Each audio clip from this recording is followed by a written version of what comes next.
conversávamos no intervalo e fiquei muito feliz com os testemunhos, o que o Espírito Santo já fez. Toda vez que uma pessoa recebe uma palavra profética, geralmente o Espírito Santo já está ministrando com ela essa palavra.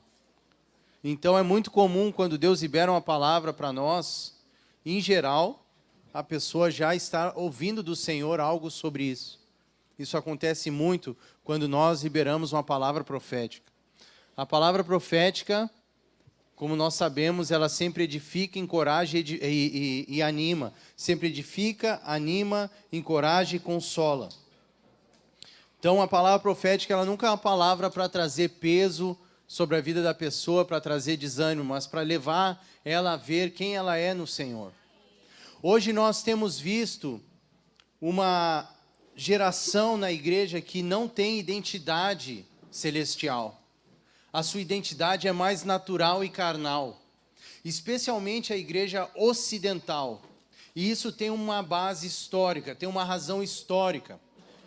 E a razão histórica, e que nós precisamos entender, é que nós somos influenciados por uma cultura que é a cultura grega. E a cultura grega é uma cultura muito intelectual. Ela é uma cultura muito mental, ela não é experiencial. Então, a cultura grega que começou, a primeira faculdade que existiu foi na Grécia Antiga, e foi com um dos pensadores, dos filósofos, começou com, acho que foi Aristóteles que começou, e ele teve discípulos, né? Platão, Sócrates, um desses três, não me lembro a ordem, tá? Quem sabe aí de filosofia que me ensine. De qualquer forma, um desses três aí, ele começou com a primeira faculdade na Grécia chamada Academia. Vocês veem claramente que Paulo vai falar sobre gregos, dizendo que, em 1 Coríntios, que os judeus, eles buscam... Espera aí um pouquinho. Eu estou aqui falando. Vamos fazer a coisa certa, né? Senão vocês vão... Ih, esse cara aí... Mas aqui...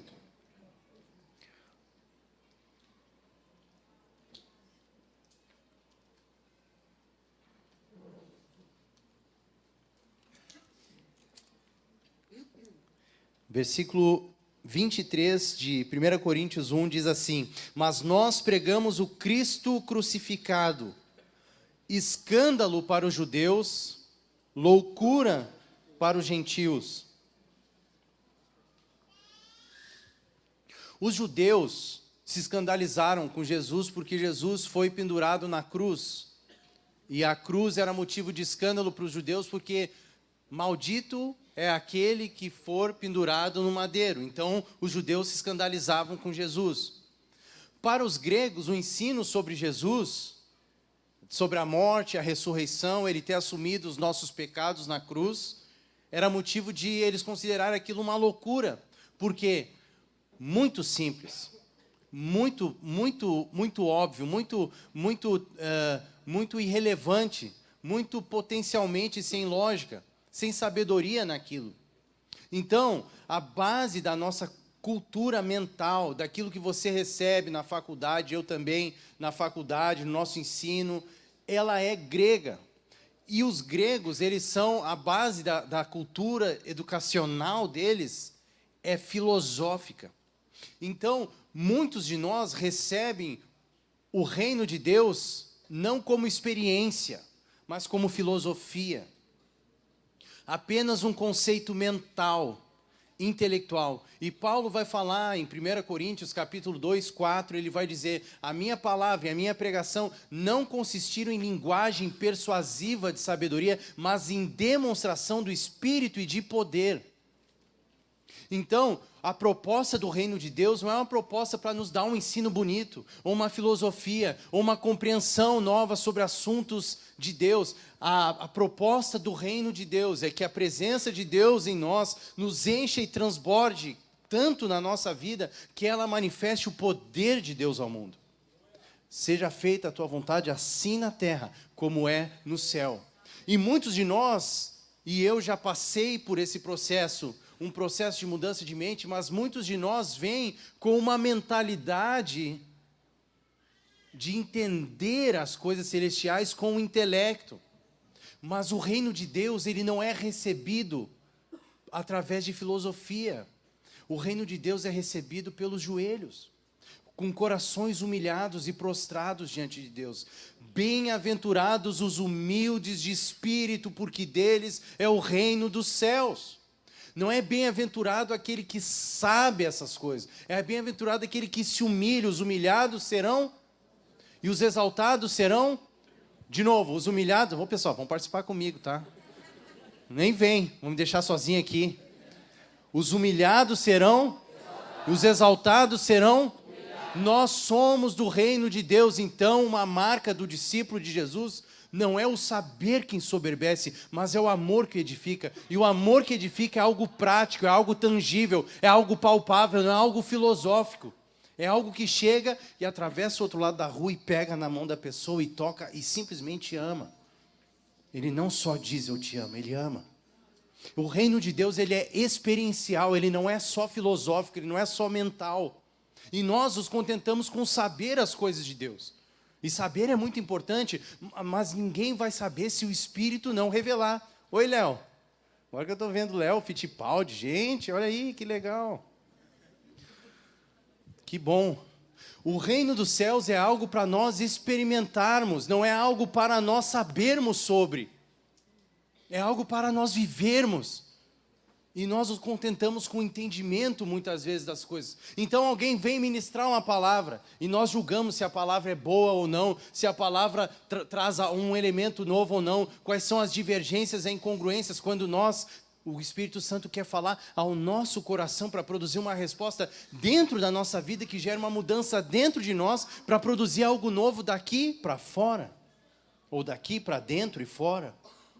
O objetivo de Deus é que nós vivamos na sua presença, experimentemos a sua presença. A obra foi grande, não foi para que nós pudéssemos sair por aí filosofando sobre isso. A obra foi tremenda e grande para que a presença de Deus entrasse na nossa vida. Deus não rasgou aquele véu naquele dia para nos deixar apenas com um pensamento de que aquilo tudo é algo muito bonito. Deus quer manifestar o seu poder e a sua vida através de cada um de nós.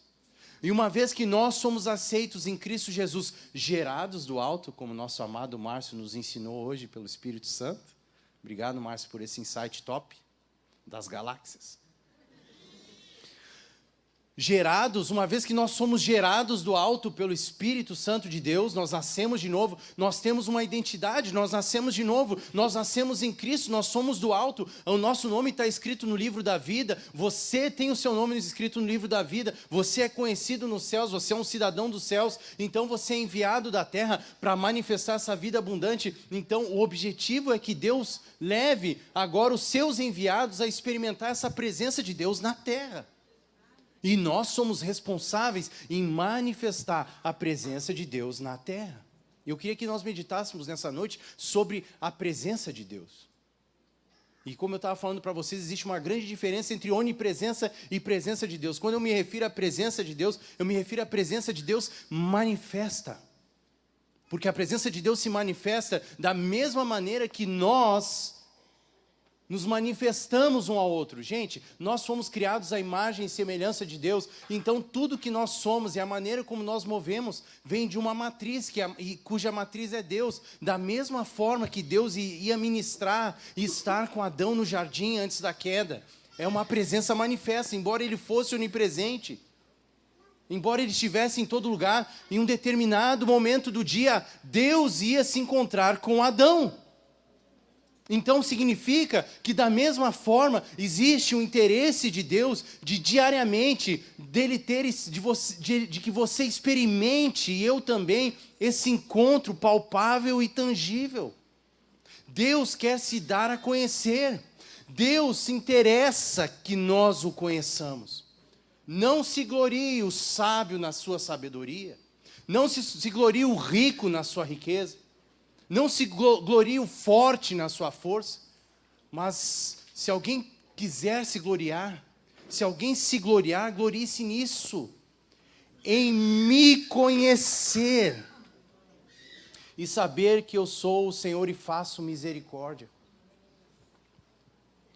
Deus moveu o mundo para que nós pudéssemos nos relacionar com Ele. E nós muitas vezes limitamos a nossa relação com Deus na comodidade da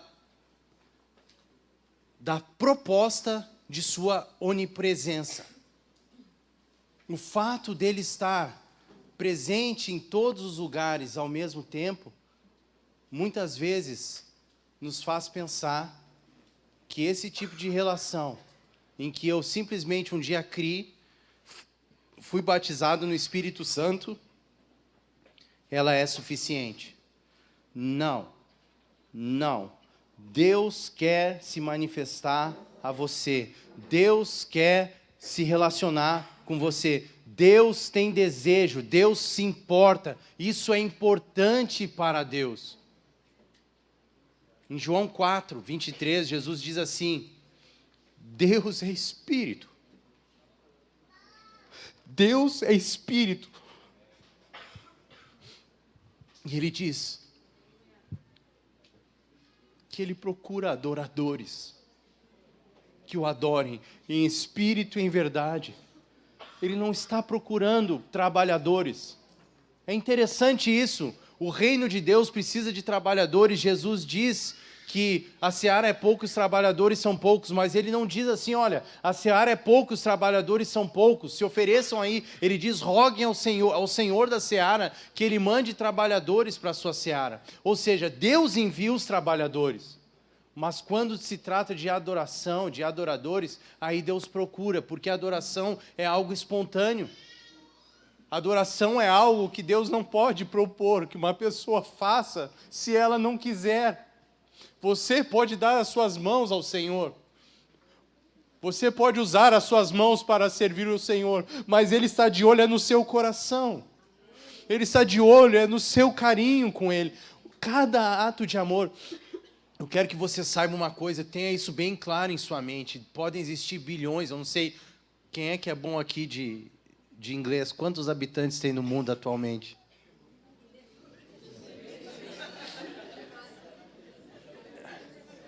Mais ou menos. Quantos bilhões tem? 7 bilhões? Muito bem. Eu quero que você saiba de uma coisa, fique isso bem claro e registrado para a vida de cada um aqui. Para Deus, você é uma plateia de uma pessoa só.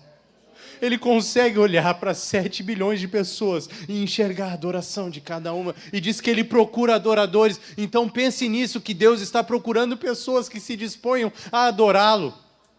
Pessoas que se dispõem a dobrar os seus joelhos diante de Deus e dizer, eu te amo. Eu te agradeço pela tua obra, eu agradeço por ter enviado o teu filho, eu agradeço pelo sangue derramado porque Ele te ama. Isso que Deus está procurando. Então, pode ter 7 bilhões de pessoas no mundo, mas a sua vida conta, a sua adoração conta. A sua adoração é importante para o Senhor. E Ele quer ter um encontro com você. Isso é uma coisa que a gente ouve a vida toda, né? Sobre a presença de Deus, sobre buscar o Senhor, Mas eu quero dizer para vocês, amados, esse é um assunto importante para o Senhor. Esse é um assunto muito importante para o Senhor. Isso interessa e importa muito, porque todo o propósito de Deus ter enviado o seu Filho é para restaurar a comunhão. É para restaurar a amizade. Por que vocês acham que Deus em pessoa rasgou o véu? Para dizer, venham estar comigo. Venham, não há mais impedimento. Agora eu vejo vocês através do sangue do meu filho. Não há mais separação. Aquele que não poupou seu próprio filho, antes não nos dará graciosamente com ele todas as coisas. Então ele nos diz, venham estar comigo. Deus gosta disso, irmãos. Deus gosta que busquem a sua face. Deus gosta que o adorem. Isso para Ele é importante. Isso não expira. Isso não tem idade. Isso não tem nada a ver com tempo de fé. Aliás, os que têm mais tempo de fé seriam os mais responsáveis a levantar a chama da adoração. Os mais maduros não são aqueles que conhecem mais sobre Deus. Os mais maduros são aqueles que têm intimidade com o Senhor, que buscam a sua face e mostram para o Senhor, eu conheço o Senhor, eu quero te mostrar mostrar Ele. Eu quero te apresentar o amor que Ele tem por ti. Quanto mais nós buscamos a presença de Deus, mais nós somos curados. A presença de Deus, ela tem o poder de transformar a nossa vida. Aqui eu já estou até entrando num outro tópico aqui. E eu não quero deixar de falar alguns textos que eu combinei aqui com o China da gente projetar os textos. Tem condições? Então vamos lá, para a gente correr aqui para dar tudo certo. Olha só o que diz em Jeremias 31:3. Jeremias 31:3. Pode projetar, por favor. Diz assim o texto, ó. De longe se me deixou ver o Senhor, dizendo: com amor eterno eu te amei, por isso com benignidade te atraí. Deus te atrai com benignidade. O coração dele é todo derramado por ti. Ah, tu pode ser carrancudo, ranzinza, rabugento, mas não tem nada a ver com a natureza dele. O coração dele é derramado pela tua vida. Olha, eu vou dizer aqui, se tem alguém com 70 anos, para Deus tu é um gurizinho. Pode ter alguém com 60 anos, para Deus tu és uma menina. Ah... Está pensando que, não, na minha idade, não. Para Deus, tu sempre vai ser o meu bebê, meu menininho, minha criança, meu filhinho, minha filhinha, com benignidade eu te atraí, eu te chamo, eu te amo. Não precisa ter medo, vai para a presença dEle. Vai para a presença, busca a presença e se encontra com Deus. Existe sim um encontro real. Em Atos 2, o que acontece? Atos 1, a igreja se reúne unânime em oração e diz que esses irmãos perseveram unânimes em oração e eles ficam unânimes buscando a presença de Deus, orando, adorando, buscando a presença de Deus, até que quando chega a Atos 2, diz que de repente vem do céu um som como de um vento impetuoso e enche a todos. A presença de Deus, ela enche o lugar. E uma vez que ela enche o lugar, não, mas isso é porque foi no batismo Pentecostes. Então, Atos 4. De repente, Pedro e João são soltos e eles se reúnem novamente para orar. E quando eles se reúnem para orar, eles oram assim: tu, soberano Senhor, que fizeste terra, céu e mar. E eles começam a bendizer o Senhor, a adorar o Senhor, e eles dizem assim: olha para as ameaças dele. Eu discordo do pensamento de que eles não se importavam com as ameaças, porque eles dizem para Deus olhar. Deus, atenta para isso. Enquanto tu estendes tua mão sobre os teus servos para que eles continuem manifestando a graça pela pregação, indo, pregando o evangelho. E diz que quando eles terminam de orar, eles ficam cheios de novo do Espírito Santo. E diz que o lugar treme. Já não é mais Atos 2, já não é no dia que eles foram batizados, já é um outro momento. Então significa que quando nós buscamos a presença de Deus, algo acontece. Então nós não podemos pensar que a onipresença de Deus é suficiente. Deus quer mais do que isso. A onipresença de Deus, pelo fato de Ele ser quem Ele é, já está em todo lugar. Agora, relacionamento fala de algo de você e eu irmos a Ele e Ele vir até nós. Existe uma busca e existe uma recompensa na busca. Em Lucas capítulo 11, Jesus vai falar isso. Lucas 11.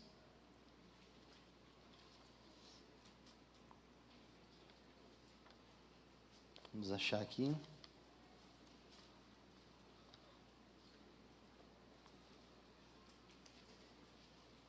Nove a 13.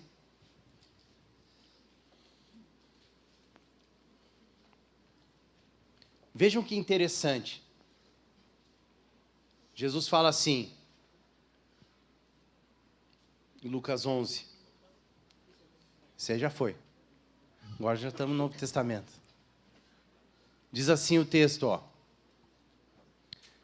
De longe... Não, esse é o Jeremias. 9:23. Obrigado, irmãos. Lucas 11, 9 a 13. Diz assim.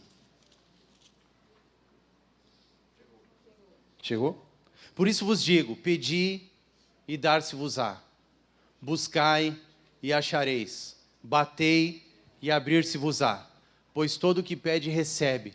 O que busca, encontra. E a quem bate, abrir-se-lhe-á. Qual dentre vós é o pai que, se o filho lhe pedir pão, lhe dará uma pedra? Ou se pedir um peixe, lhe dará, em lugar de peixe, uma cobra? Ou se lhe pedir um ovo, lhe dará um escorpião? Ora, se vós que sois maus, sabeis dar boas dádivas aos vossos filhos, quanto mais o Pai Celestial dará o Espírito Santo àqueles que lhe o pedirem. Então Jesus está nos ensinando que quando a gente pede, a gente recebe. Quando a gente busca, a gente encontra. Quando a gente bate, ser-nos-á aberto.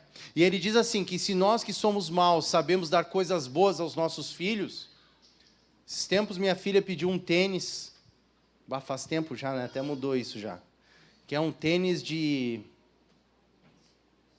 Stick Push o nome, faz muito tempo. Era um tênis que é um cadarço de borracha, para não dar trabalho. Quando ela me pediu esse tênis, tinha outros mais baratos, né? Mas esse era o tênis que ela queria. Eu não dei outro tênis. A gente orou, né? Porque eu não tinha dinheiro para dar. E aí Deus abriu as portas, conseguimos uma promoção lá em Gramado, coisa rara, promoção em Gramado. E aí eu dei o tênis que ela queria, porque ela me pediu o tênis. Eu sou mau, né? É isso que Jesus está falando. Você é mau. Mas você dá boas coisas, porque você ama o seu filho. E o amor que eu tenho pela minha filha é um amor que vem de uma fonte, que é só amor. Deus é amor. Aí Jesus está dizendo, você é mau. E ele me compara com Deus. Samir, tu é mau. Presta atenção nisso, Samir. A tua essência, por causa do pecado, a tua maneira de pensar, ela é má. Mas tu te importa com a tua filha. E tu dá boas coisas para ela. Então, se tu que é mau dá boas coisas à tua filha, quanto mais o teu pai que está nos céus dará boas coisas se tu pedir. Ou o Espírito Santo, que é muito melhor que todas as coisas. Porque se Deus nos dá algumas coisas, é bom, mas se Deus nos dá o Espírito Santo, Ele nos dá tudo. Quem tem o Espírito Santo tem tudo. O Espírito Santo é um grande amigo meu. Hoje eu posso dizer tranquilo. Porque eu poderia dizer e dizer nada a ver. Nós não somos amigos. Mas eu posso dizer para vocês que nós somos amigos. Nós somos amigos. E quanto mais eu busco a presença dEle, mais eu percebo essa amizade. Só que tem um detalhe, Ele é amigo de todos aqui. Não é só meu. Ele é amigo de todos, é o nosso Deus. E veja, Ele é o protagonista do momento. Porque um dia o Pai protagonizou, foi Ele que esteve com Adão no Éden, e depois foi Jesus, né, enquanto estava vivo e morreu pelos nossos pecados, mas o grande protagonista do momento é Ele. E Ele veio não para ficar olhando para nós do lado de fora, mas para habitar em nós. Jesus diz, quem crer em mim, como diz as Escrituras, do seu interior fluirão rios de água viva. Então, quando nós estamos cheios do Espírito Santo, esses rios fluem e transbordam. E interessante que quando o rio transborda, ele nunca transborda para dentro, ele transborda para fora. Então a presença de Deus, ela surte um efeito em todo o ambiente onde eu estou. Então é importante nós entendermos que quando nós buscamos a presença de Deus, há consequências muito boas, maravilhosas, coisas maravilhosas. Eu tenho algumas aqui para dizer para vocês, não vou dizer depois, deixar vocês na curiosidade, para vocês ficarem com fome e sede de Deus.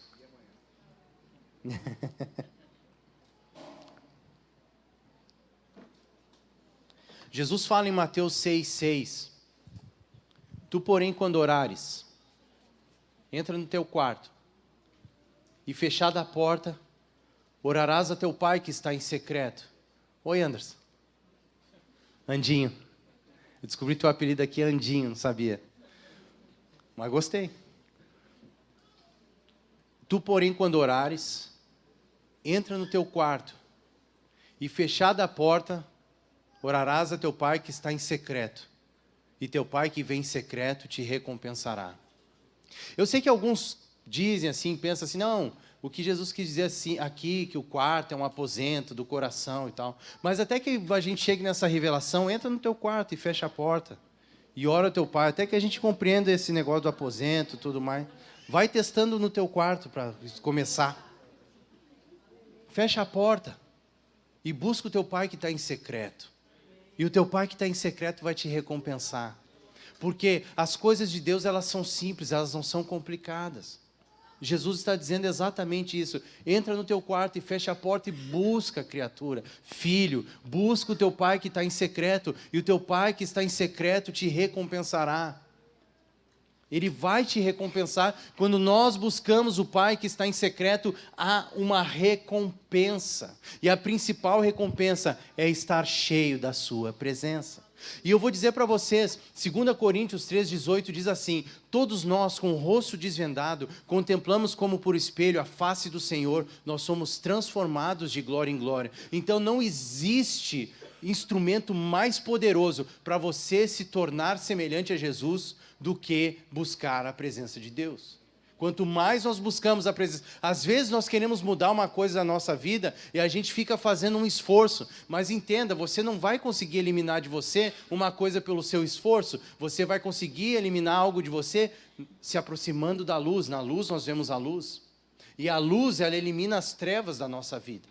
Então quanto mais nós nos aproximamos do Senhor, mais Ele nos transforma a sua imagem. E a gente pratica aquilo que alguns fazem antes de se batizar. Querem melhorar para depois se batizar. A gente já não viu isso pregando o evangelho? Alguém já ouviu isso, né? Não, deixa primeiro eu melhorar umas coisas aqui, daí depois eu vou ser batizado. E a gente faz isso depois de batizado. A gente fica olhando para a nossa vida e a gente pega a Bíblia e a gente põe como espelho. E a gente vê obras da carne em nós e vê vida do Espírito. Isso é bom, o Espírito Santo nos revela. Mas então nós ficamos preocupados e focados nisso. E Deus quer que nós foquemos em buscar a sua presença e a sua face. E esse é o mesmo processo da eliminação, não só de maus hábitos de caráter, inclusive do pecado. Por que tanta luta com o pecado hoje? Eu acho que sempre existiu luta contra o pecado, em todas as gerações, mas hoje existe uma potestade que está atuando na sociedade mundial de impureza muito forte, que não se viveu nos séculos passados, liberada. Há uma legalidade que a humanidade deu para que essa potestade agisse. São as obras das trevas. Então, por exemplo, falando de homossexualismo, falando de impureza, de adultério, falando de qualquer ordem de pecado. E a gente vê esse pecado e a gente pode pensar assim, puxa, como vencer uma pessoa que é muito fortemente envolvida, tentada com homossexualismo? A presença de Deus. Ou da impureza? A presença de Deus. Quanto mais perto de Deus eu estou, mais longe do pecado eu fico, porque a presença vai me transformando, ela vai me enchendo, ela vai mudando a minha maneira de pensar, ela vai gerando em mim uma nova maneira de pensar. Deus vai imprimindo em mim os seus pensamentos. Você se lembra de um texto profético? A Lu me lembrou hoje, está descrito em Hebreus, mas me perdoe que eu não lembro do profeta agora. Ele diz assim, ó: imprimirei nas suas lentes a minha lei, nas suas mentes a minha lei. Alguém lembra aí? No seu coração? Alguém lembra qual é a referência? Qual é o profeta? Isso está em Hebreus, né, Lu?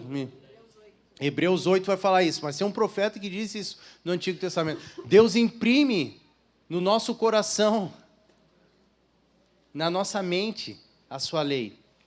O que isso significa então? Que eu vou para a presença dele e ele me transforma. Jeremias 31, 33. Então eu vou para a presença de Deus. Qual é o teu nome?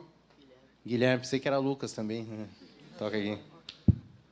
Eu vou para a presença de Deus, eu me aproximo de Deus e ele vai me transformando a sua imagem. É tão simples, não é difícil. Mas eu nunca vou mudar longe do Senhor. Eu tenho que ir para a presença de Deus. A presença de Deus me transforma. A distância de Deus me mantém igual a quem eu sou, o meu velho homem, quem eu era sem Cristo.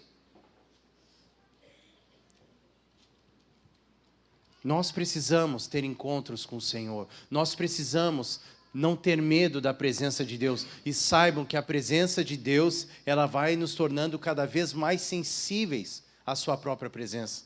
Eu não sou o homem hoje que eu era alguns anos atrás com relação à presença de Deus. Hoje eu me vejo cada vez mais sensível. Vou dar um exemplo. Nós temos tido muitas experiências com o Espírito Santo. Muitas.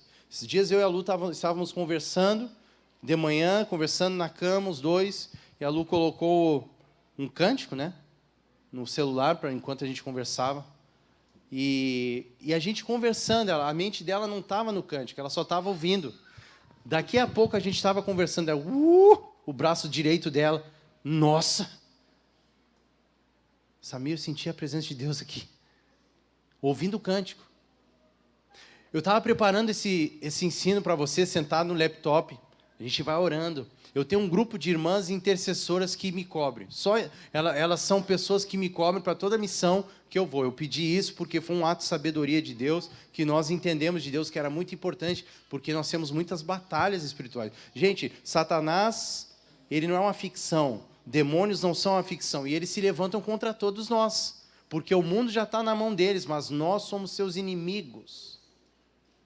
E às vezes a gente está lutando um contra o outro, né? Mas isso é outra história. Aí eu estava sentado assim, no laptop, digitando. Eu estava digitando, daqui a pouco, subiu assim, nas duas pernas. Um arrepio assim, eu comecei a me arrepiar. Que isso, gente? Senti assim um arrepio, nossa! E comecei a rir. Rir na presença de Deus. Rir. Ah, vocês estão pensando, isso aí é loucura, não quero isso nem... Vai te pegar, pode te preparar. Tu mesmo que está escandalizado comigo. É contigo. Eu era uma pessoa extremamente preconceituosa com a presença de Deus. Eu achava que essas coisas eram coisas da alma. Mas pensem comigo que, na verdade, por trás disso existe um medo e, ao mesmo tempo, um desejo de controlar as coisas espirituais. E tudo que você vai ver na Bíblia é a ausência de controle das coisas de Deus. Ou Deus controla, ou não tem como. Se Deus controla, a gente tem que sair do controle. Então você vai ver que os profetas eram fora da casinha, eles sintonizavam em outra rádio. Para começar, outra estação. Já olhava, profeta. Você vai olhar no Novo Testamento, experiências, porque você acha que Jesus cuspiu no chão, fez lodo e colocou no olho do rapaz, para Deus mostrar para nós, igreja, que o homem não está nunca no controle, e nós queremos controlar as coisas de Deus. Agora, eu não estou falando de usar a carne para imitar as coisas de Deus. É completamente diferente. A presença de Deus, quando ela nos enche, ela faz o que ela quiser. Em Atos 2, quando os discípulos de Jesus estavam cheios do Espírito Santo, a impressão que eles transmitiram para aquelas pessoas do seu ambiente é que eles estavam bêbados. A presença de Deus fez isso. Foi o Espírito Santo. E Deus quer nos encher a ponto de nós ficarmos sensíveis à sua presença. Não é só no corpo, isso é o que eu senti no corpo, mas também nós vamos começando a receber palavras de conhecimento, palavras de sabedoria. Essa presença é que produz em nós essa palavra profética, essa palavra de conhecimento. Quanto mais cheios da presença do Senhor nós tivermos, maior manifestação de poder haverá. É muito simples. E às vezes, o que acontece? Como eu receber dom de cura? É muito bom que a gente vá e aprenda sobre isso e vá atrás. E isso é muito importante, porque nos dá um ensino muito claro. Mas o que realmente vai manifestar a cura em nós é a qualidade da presença e da comunhão com Deus que nós temos. É se eu estou cheio do Espírito Santo. Então, quanto mais cheio do Espírito Santo eu estiver, maior manifestação da vida de Deus haverá, mais sensível eu fico. E isso é interessante. Eu estava falando com Pedro mais cedo, não sei onde está o Pedro agora, mas... Beleza, Pedro?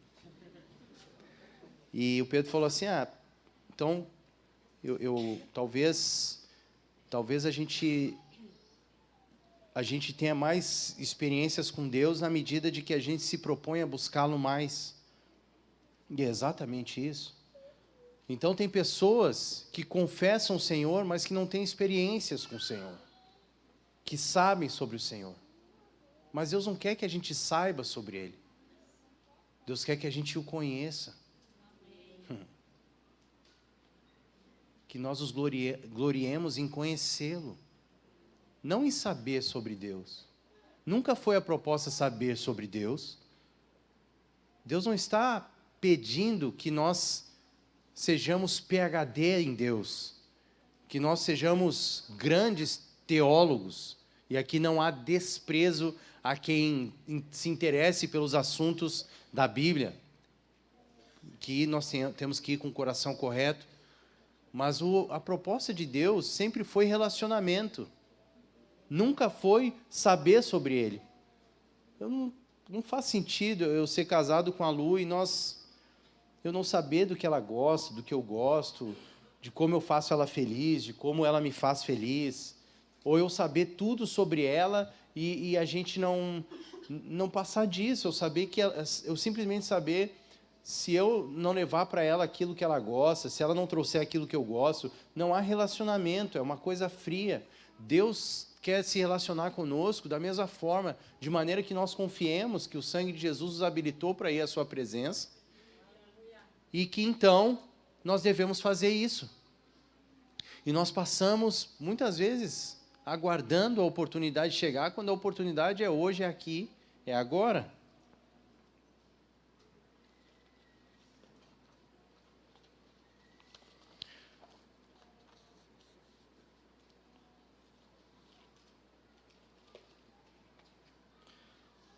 Fé é um dom de Deus, certo?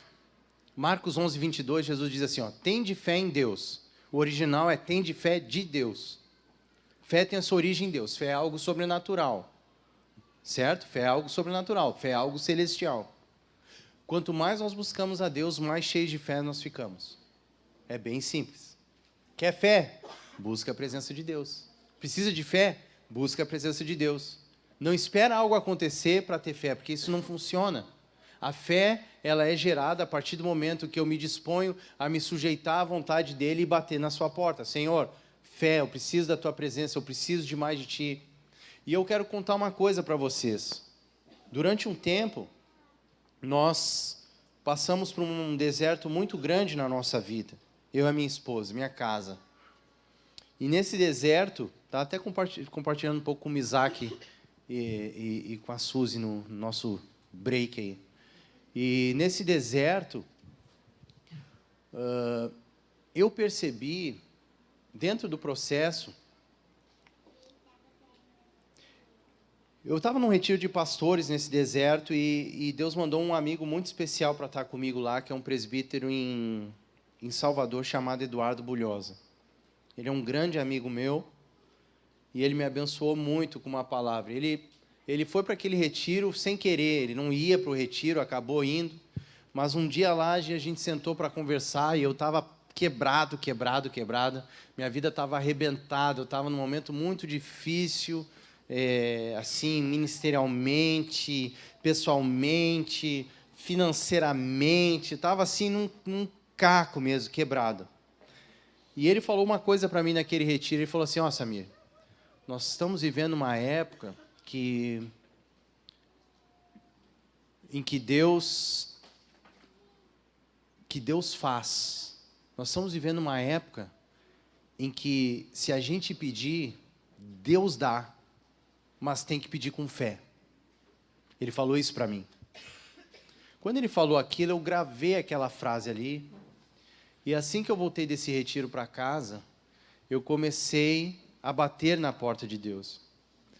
Os meus primeiros encontros dentro desse processo foram muito difíceis, porque eu descobri naqueles dias que eu estava seco de fé.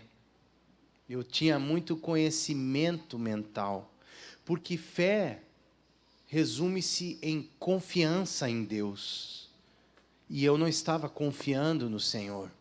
Então eu comecei a bater na sua porta. E os primeiros dias foram muito difíceis, porque eu via o caos que estava a minha vida, as situações, e eu achava aquilo uma montanha muito alta para mim, para eu transpassá-la, para eu atravessá-la. Mas eu peguei aquela palavra, eu fiz dela uma âncora para mim, e eu comecei todos os dias a bater na porta de Deus.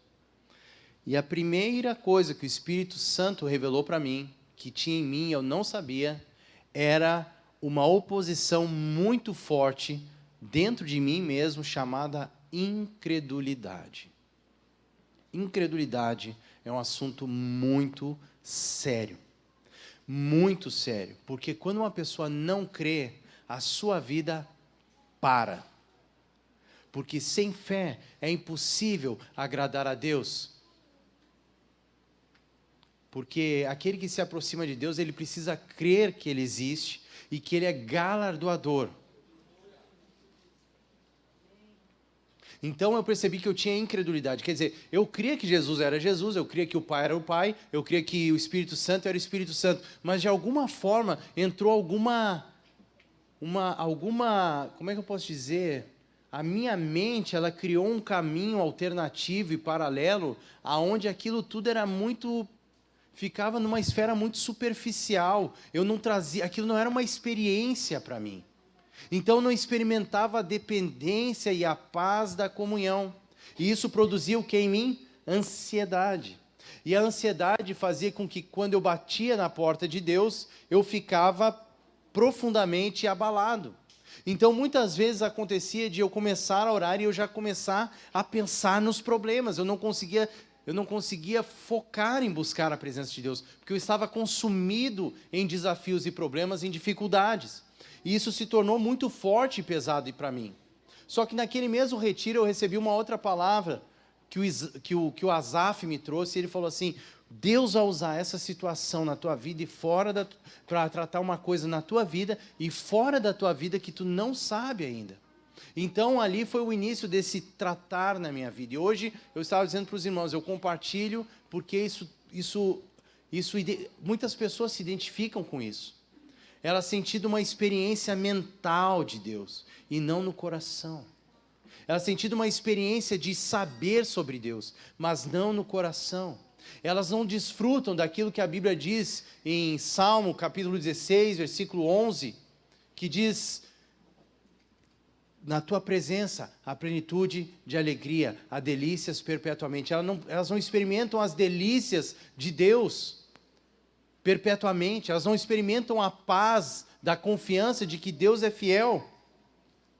E isso faz com que elas fiquem ansiosas, e eu estava assim.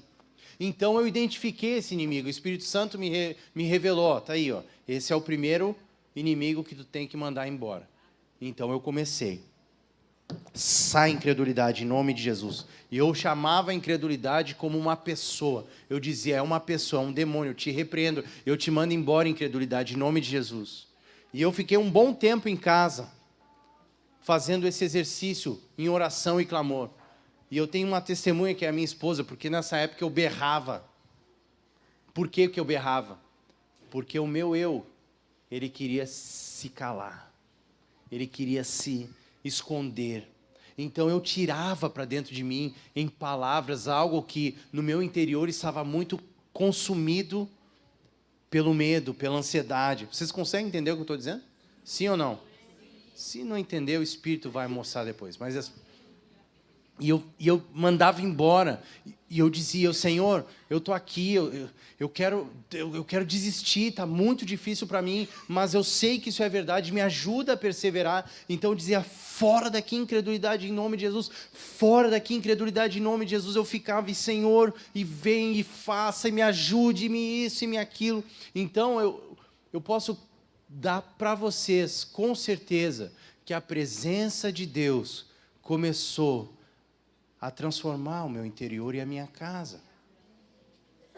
Então eu comecei a perceber, se tinha uma torneira de fé fechada em mim, eu comecei a perceber um filete caindo sobre mim. Né, meu amor? E nos permeando. E começou um pequeno filete. porque Deus queria fazer algo muito profundo. Quando você está no deserto, e se tem alguém que está no deserto, a gente entra por um motivo no deserto. Algum motivo nos leva ao deserto. E, a partir desse motivo, Deus vai usar para tratar várias coisas na sua vida. Mas não pense que você está sendo punido por Deus. Porque Deus ama tanto você, que no deserto a única pessoa que você encontra é Deus. É ou não é verdade? O deserto é assim, ó, nós estamos aqui em 300 pessoas. Ninguém sabe o que eu estou passando. Eu passo por todo mundo e me sinto sozinho. As pessoas que eu amo, que eu confio, que eu estou perto, pode ser discipulador, pode ser presbítero, podia ser o Billy Graham, pode ser quem for, não resolve o problema. Tu vai pedir aconselhamento, o cara te aconselha, não muda nada na tua vida, acontece nada, porque Deus quer que tu te encontre com Ele. Não tem jeito. E se tu está nesse processo, bem-aventurado tu és. E eu tenho uma palavra de Deus para ti, tu vai sair do deserto. E Deus vai fazer o teu caminho prosperar. Porque o deserto não é o fim da vida da gente. E todo discípulo de Jesus vai para o deserto. Se você ainda não foi, se prepare. Mas é bom. Quem aqui já entrou em deserto? Vixe, olha aí. Se tem uma coisa que a gente se identifica, é esse aí, né? É em deserto. Eita, que nem vocês dizem, né? Irmãos, então o deserto é uma parte que a gente passa. Eu estava nesse deserto e eu comecei a sentir o filete de água entrando. E sabe o que acontece no deserto? O orgulho vai embora, né? Porque no deserto a gente não consegue carregar peso. Então tu chega cheio de mala no deserto, né? Chega, não, deixa eu levar isso aqui, uma tenda e tal. Tu dá alguns passos naquela areia quente e pesada e tu vai largando os pesos. Tu vai deixando o orgulho. Tu vai se humilhando. Tu vai perdoando aquele irmão que tu não queria nem, né? Queria ficar no outro canto no céu. Agora o irmão já não é mais o teu problema. Tu vai deixando os pesos. O teu orgulho vai embora. E presença de Deus, isso aí é coisa da alma. Vai embora também. Tu começa a não julgar as pessoas, porque não julgar para o Senhor é importante. Ele disse, não julgueis para que vocês não sejam julgados, porque com o critério com que vocês julgarem, vocês vão ser julgados. E com a medida com que vocês medirem, vocês serão medidos também. Vocês veem uma promessa dessas? E como a gente julga os irmãos ainda, com uma palavra pesada dessa de Jesus? Se você julga, você vai ser julgado no mesmo nível? Ah, não, mas eu sei mais, então. Sabe nada, inocente. Está caindo num erro que Satanás, essa é velha. Essa é velhíssima. Então o orgulho vai embora e a gente começa a ficar menos. Começa a reconhecer os irmãos. Começa a reconhecer o dom na vida dos irmãos. Começa a dizer, eu preciso de ti. Começa a dizer, puxa, aquela tribulação que eu julguei o meu irmão aquela vez. Não era bem assim. É por minha conta aqui, né? Não era bem assim. Eita, não era bem assim. Agora eu estou vendo, o momento de crise nosso é nosso. E tribulação e deserto, eu aprendi com Samuel Farias isso. A gente não compara. Porque isso aí que ele está passando, olha a fome na África. Não. A tua tribulação é a tua tribulação, a tua luta é o teu número, é o desafio para ti. É o que Deus usou para trabalhar o teu coração. Então, os pesos começam a cair. E dentro desse processo, então, que eu estava testemunhando para vocês, nós começamos a receber uma nova semente na nossa casa, que se chama fé. E quando nós recebemos essa nova semente, estou te dando trabalho, né?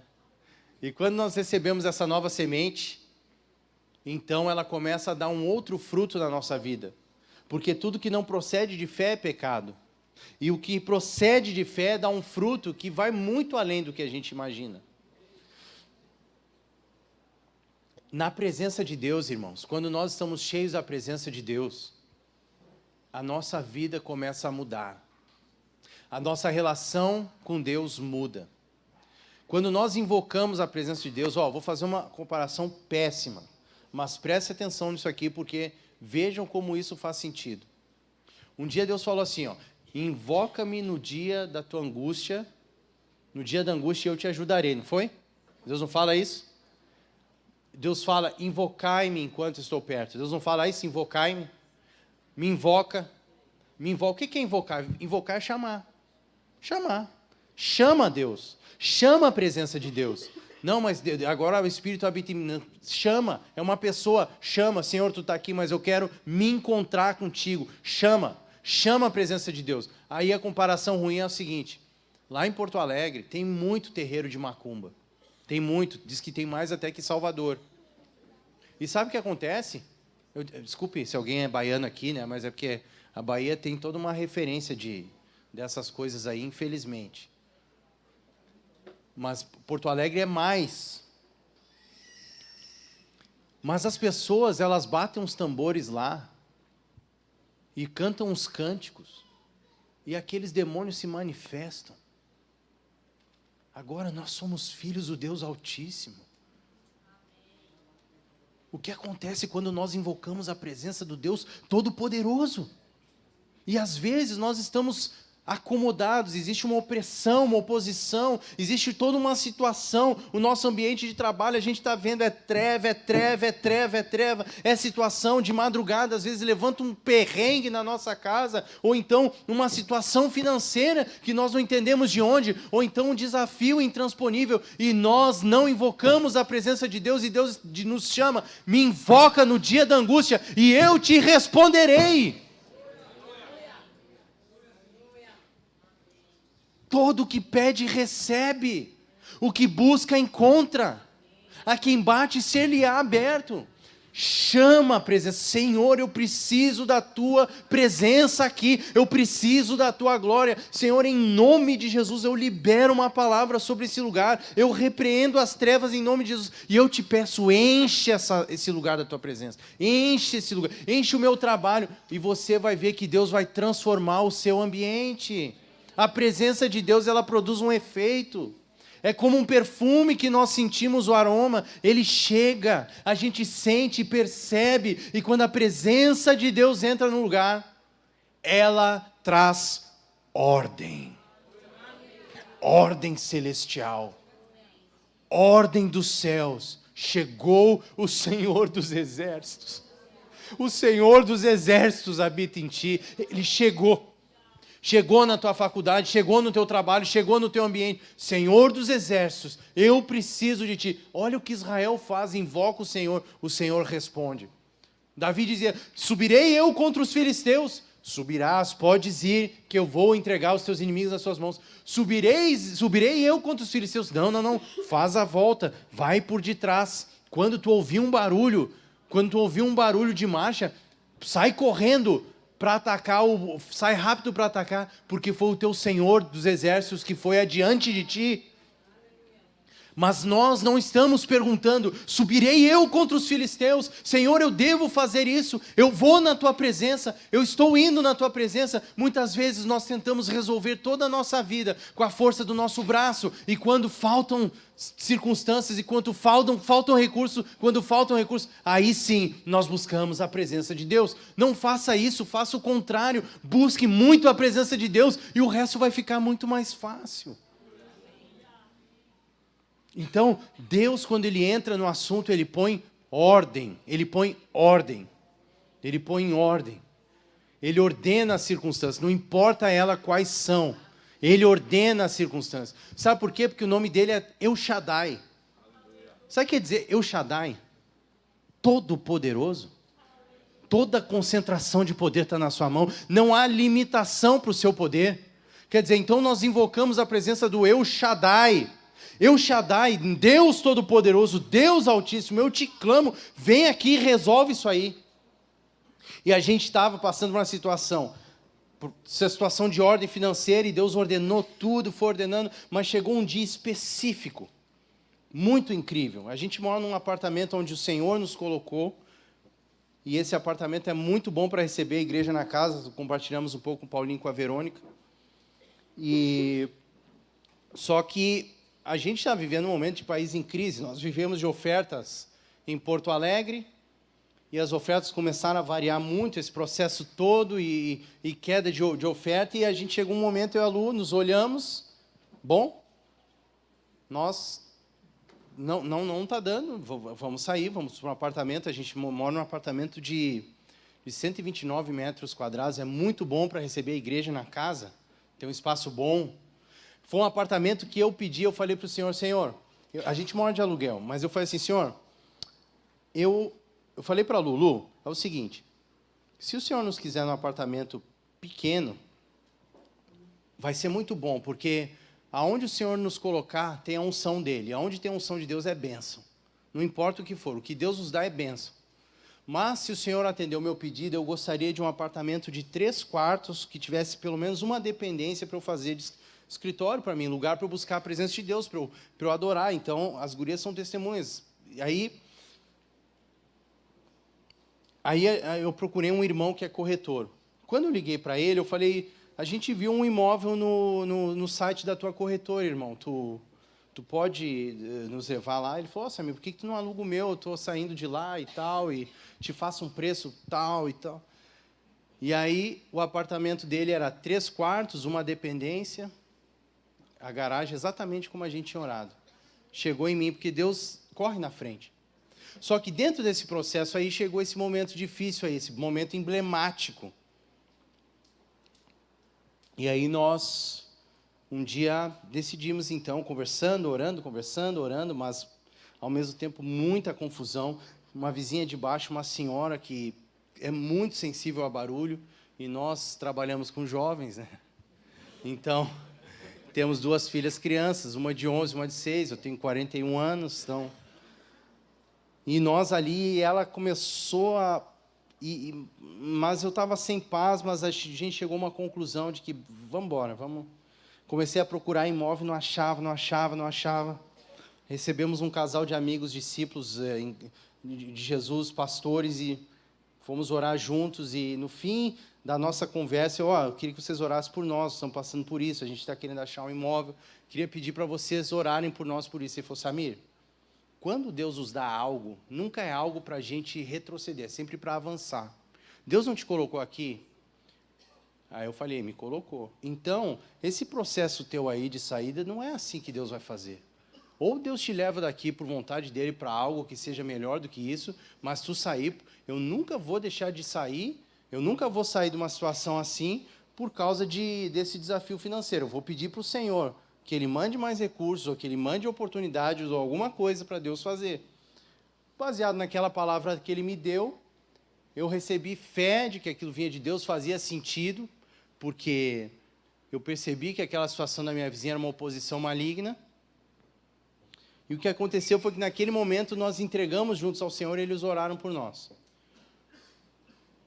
Daquele dia em diante, a vizinha que ligava ficou meses sem nos ligar.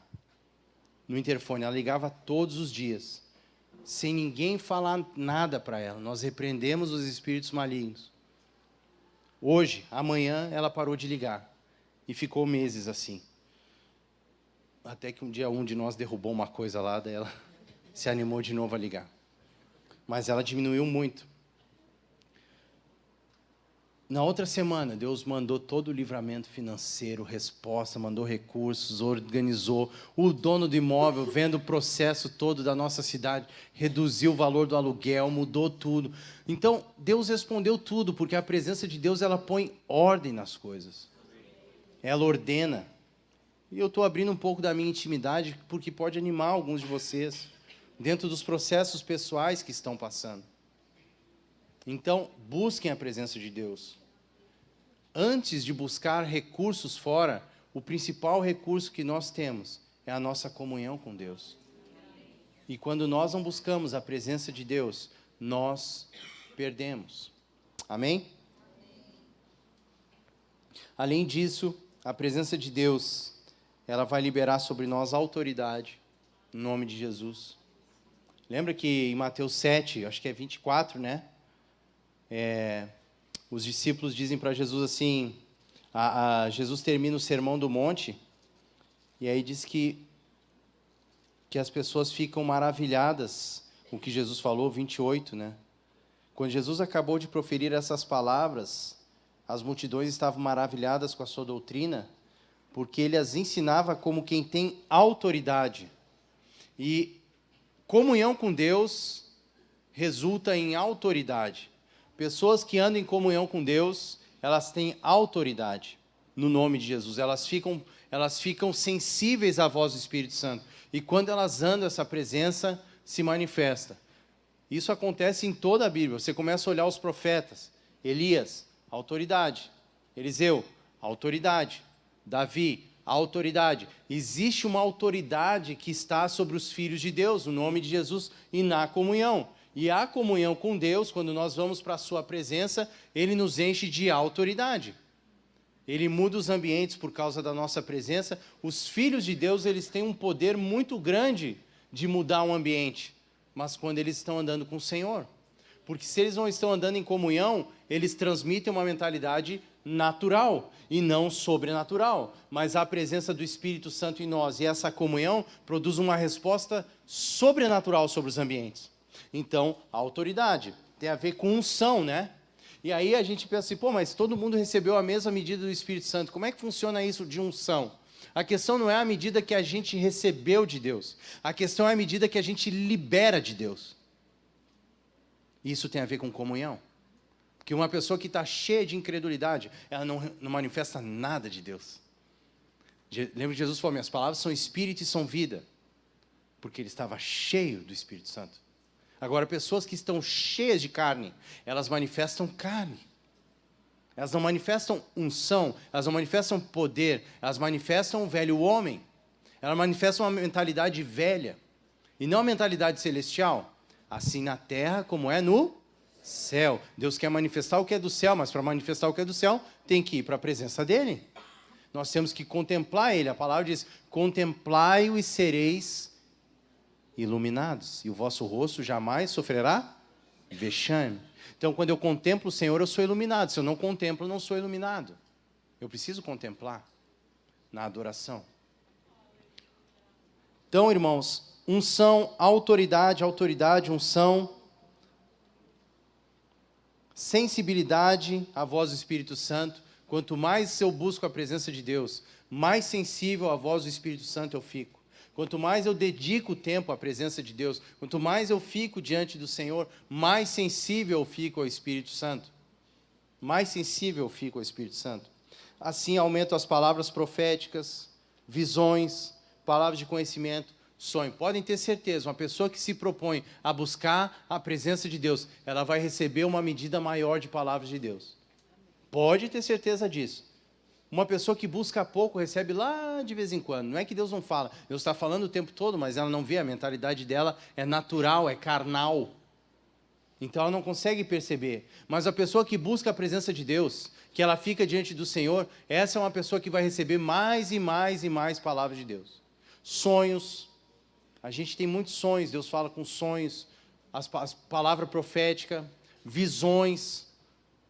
A pessoa está escolhendo a melhor parte, essa não lhe será tirada. Então ela recebe de Deus o melhor, a sua vontade, a sua palavra. Sabe por quê? Porque ela não ignora a presença de Deus. Pessoas que ignoram a presença de Deus não desfrutam da presença de Deus. Pessoas que buscam a presença de Deus recebem mais de Deus. Todo que pede, recebe. É simples assim. E vocês vão ver, busquem e vocês vão me dizer depois. Aqueles que vão entrar num processo novo aqui na sua vida. E aqueles que têm vivido isso, continuem vivendo. Mas podem ter certeza, quanto mais a gente busca. Olha, tive um sonho contigo. Deus me mostrou tu assim, assim, assim no lugar, fazer... É o Senhor falando comigo, confirmando. Acontece direto. Quanto mais nós buscamos, mais Deus fala. Porque Ele quer falar, não é porque... simplesmente porque é uma coincidência. Deus tem esse interesse. Amém? Eu quero dar só mais um texto sobre a presença de Deus, aí a gente vai para uma parte mais prática, tá? Mas eu queria que vocês vissem comigo um texto básico sobre essa questão da ordem que a presença de Deus produz. 2 Samuel, capítulo 6, versículos 11 e 12. 11 e 12.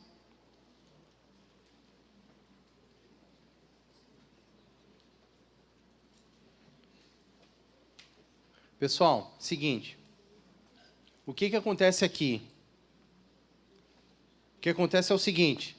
Rapidinho aqui para mim, tá? Rapidinho. O que acontece é o seguinte. Davi quer levar a arca da aliança para Jerusalém. Ele escolhe, então, ele chama um grupo para levar. E durante o processo, no caminho, os bois que estavam levando a arca tropeçam. Quando eles tropeçam, um rapaz chamado Uzá estende as mãos para pegar a arca.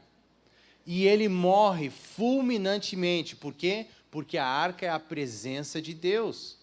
E ele não tinha o sangue de Jesus ali para o cobrir, não tinha como ter aquele acesso. E ele morre. Davi fica muito assustado com aquilo. E o que ele faz? Ele deixa a arca da aliança lá com um homem chamado Obed-Edom. E os versículos 11 e 12 falam o que acontece com Obed-Edom. Assim a arca do Senhor ficou na casa de Obed-Edom, o geteu, durante 3 meses. Olha o que acontece. E o Senhor, leia em voz alta, e o Senhor, agora com fé, e o Senhor, de novo, e o Senhor, agora olha o 12 que interessante, avisaram o rei Davi dizendo, o Senhor abençoou a casa de Obed-Edom e tudo o que ele tem por causa da arca de Deus. Diga, tudo que ele tem. Tudo que ele tem. Tudo quanto tem está ali, né? Esse texto, né? Mas diz assim, tudo que vocês têm, tudo que ele tem, tudo que vocês têm, a presença de Deus, ela abençoa tudo que nós temos. Tudo. Deus não nos chamou só para ser espirituais. Tudo que diz respeito à sua vida é importante para Ele. Tudo, absolutamente tudo. Qual o problema que está passando? É importante para Deus. Ah, o meu problema é familiar. É importante para Deus. Financeiro. É importante para Deus. Relacionamentos. É importante para Deus. A presença de Deus abençoou tudo que Obed-Edom tinha. A presença de Deus abençoa tudo quanto você tem. A presença de Deus faz isso. Amém? Então, quando nós não buscamos a presença de Deus, nós estamos perdendo a oportunidade de ser abençoados em coisas que Ele quer nos abençoar. Por isso nós não podemos ter uma mentalidade grega, filosófica. Nós temos que experimentar, nós temos que ser experienciais. Amém? Ok, então fechando esse tópico aqui, eu queria só dizer para vocês mais uma coisinha, prometo ser bem rápido, tá? Porque a gente já está um tempão aí. É o seguinte, o instrumento mais poderoso para desenvolver a intimidade com Deus é a adoração, a gratidão com louvores, com ações de graça. É o mais poderoso. Samir, aonde está isso? Está escrito em Efésios, capítulo 5.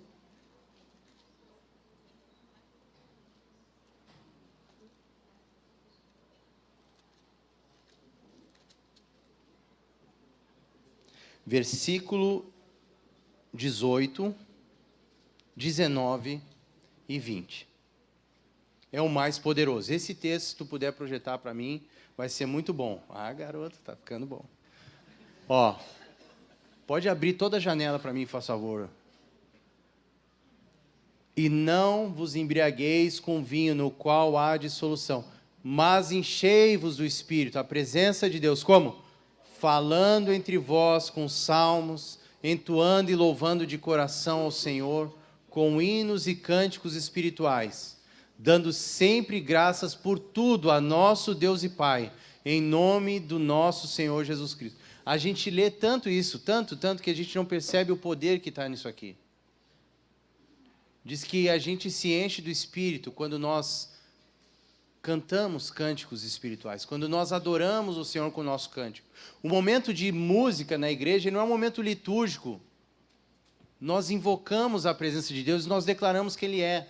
Inclusive, esse momento, de preferência, o momento do louvor a Deus não é um momento para nós ministrarmos uns aos outros, mas é para nós ministrarmos ao Senhor, porque Ele está aqui e Ele se importa. E quanto mais consciência dessa presença nós tivermos, mais nós vamos perceber. Agora, eu não posso ministrar no louvor a pessoas, se o Senhor te falar, quem sou eu para te dizer que não? É óbvio que ninguém está preso a isso, mas entenda que o momento em que nós cantamos os nossos cânticos a Deus, são os nossos cânticos a Deus, que é digno, adoração. Eu estou falando do momento da igreja, mas você pode fazer isso na sua casa, e nós fazemos muito isso.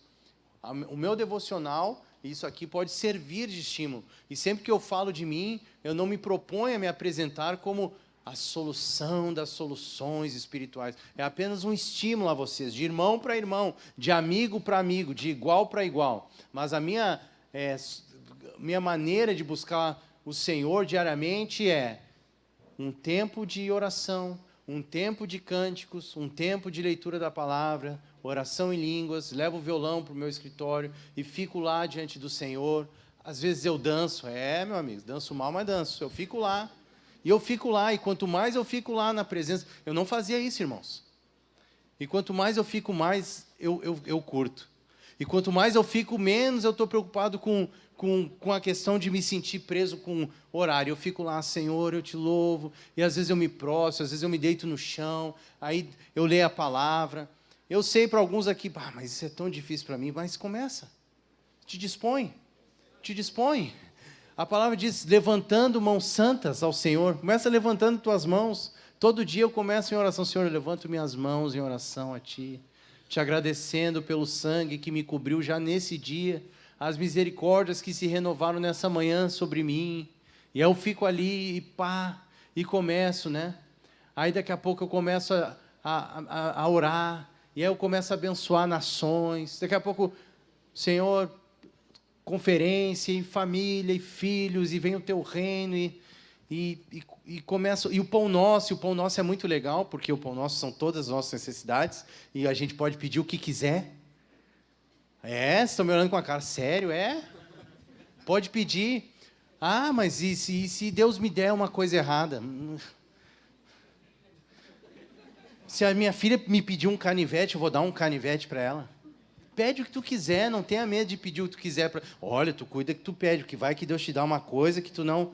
Fica tranquilo, é muito melhor que tu vá para pedir do que tu fique só pensando.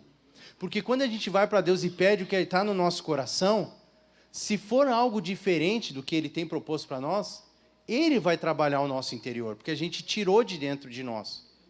Não te preocupa com isso, então eu peço tudo. Antes eu não pedia quase nada. Porque Deus tem me dado tanto que tendo só saúde... Tendo saúde, tentar tudo bem. E um dia Deus me falou assim, mas se tu não me pedir para mim, tu vai pedir para quem?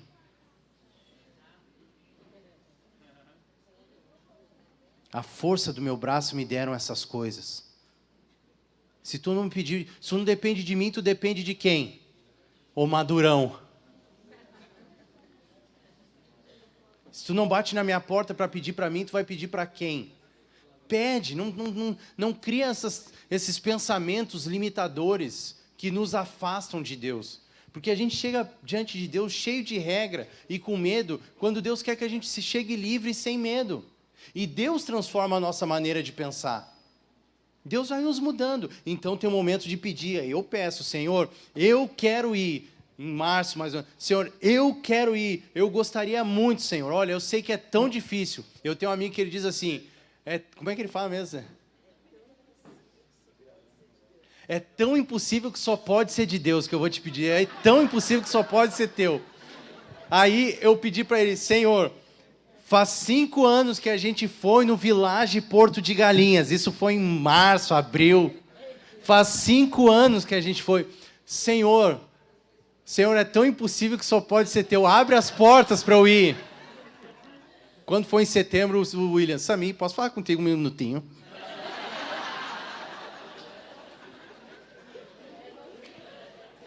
O que eu fiz? Fui pro Village. Era tão impossível, mas eu comecei a falar lá.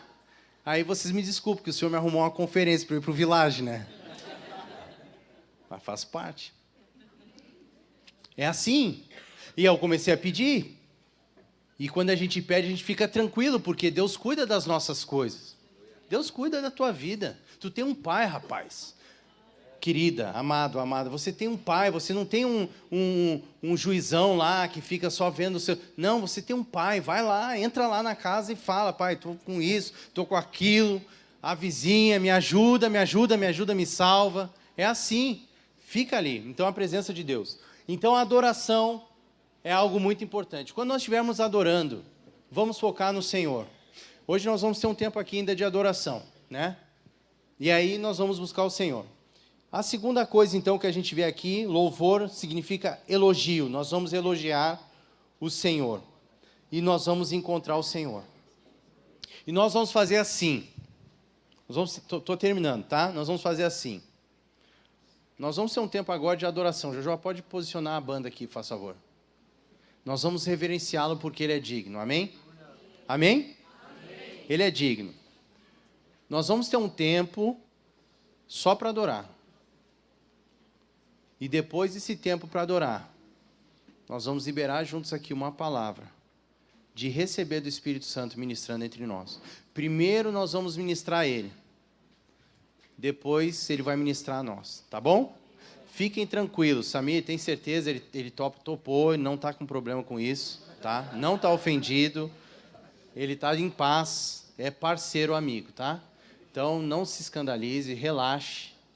Vamos louvar o Senhor. Não tenha medo. O que pode acontecer? Não sei. O que vai acontecer, eu não sei. Eu sei que Ele vai se manifestar. Nós vamos adorar. Vamos ficar em pé.